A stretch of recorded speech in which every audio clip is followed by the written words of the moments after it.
Good day everyone, I am Enriquez. Today I am going to introduce Charles F. Hackett in 5 sentences.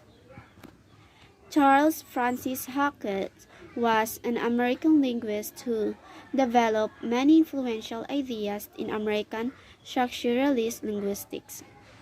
He represents the post-Bloomfieldian phase of structuralism, often referred to as distributionalism or taxonomic structuralism. His academic career spanned over half a century at Cornell and Rice universities. Hackett was also a firm believer of linguistics as a branch of anthropology, making contributions that were significant to the field of anthropology as well. So now, let's enumerate and explain the Hackett 16 designs feature of language. First, vocal auditory channel. The human language usually occurs vocally, the main idea of human language hearing or speaking. Second, broadcast transmission and directional reception. When one is speaking, the sound he or she produces are being transmitted to all directions. However, listeners perceive the sounds from the direction that the sounds come from. Third, transitoriness or rapid fading. Once we speak, the sound doesn't exist anymore. The sounds waves we create while speaking vanish quickly after we stop using speech language. Fourth, interchangeability. Humans are not limited to a certain types of signal.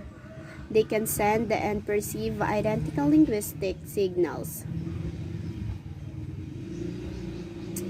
Fifth, total feedback.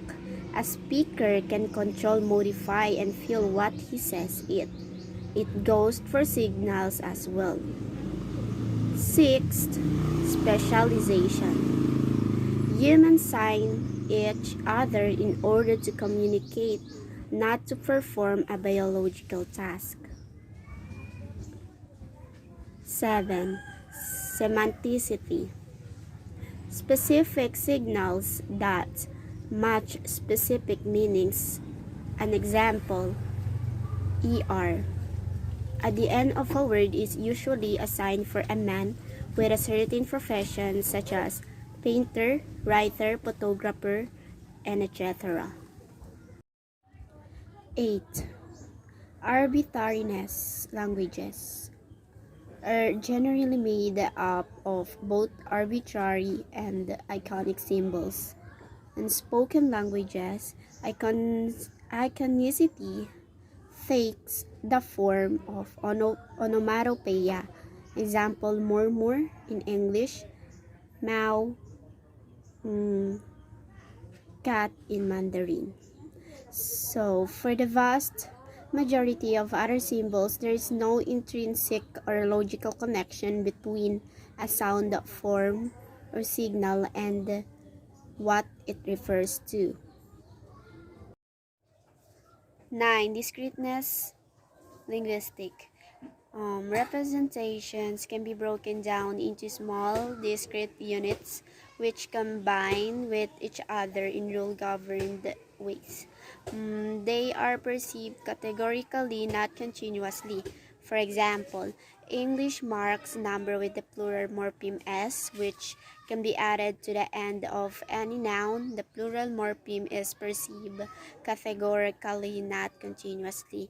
We cannot express smaller or larger quantities by varying how loudly we pronounce the S. 10. Displacement refers to the idea that humans can talk about things that are not physically present or that do not even exist. 11. productivity refers to the idea that language users can create and understand novel utterances. Humans are able to produce an unlimited amount of utterances. Also related to productivity is the concept of grammatical patterning, which facilitates the use and the comprehension of language. Language is not stagnant but is constantly changing. New idioms are created all the time, and the meaning of signals can vary depending on the context and situation. 12. Traditional transmission, also known as cultural transmission, is the idea that while humans are born with innate language capabilities, language is learned after birth in a social setting. It differs critically from Chomsky's idea of universal grammar, but rather purports that people learn how to speak by interacting with experienced language users. Significantly, language and culture are woven together in this construct, functioning hand in hand for language acquisition. 13. Duality of patterning. Meaningful messages are made up of distinct smaller meaningful units, words, and morphemes, which themselves are made up of distinct smaller meaningless units, phonemes. Number 14, prevarication, is the ability to lie or deceive. When using language, humans can make false or meaningless statements. Um, this is an important distinction made of human communication. Like, for example, language as compared to animal communication. While animal communication can display a few other design features as proposed by Hackett, animal communication is unable to lie or make up something that doesn't exist or have reference.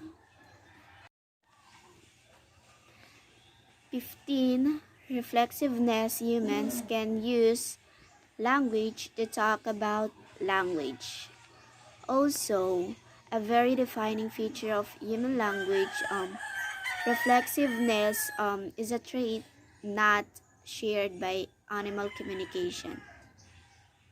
With reflexiveness, humans can describe what language is, talk about the structure of language, and discuss the idea of language with other using language. 16.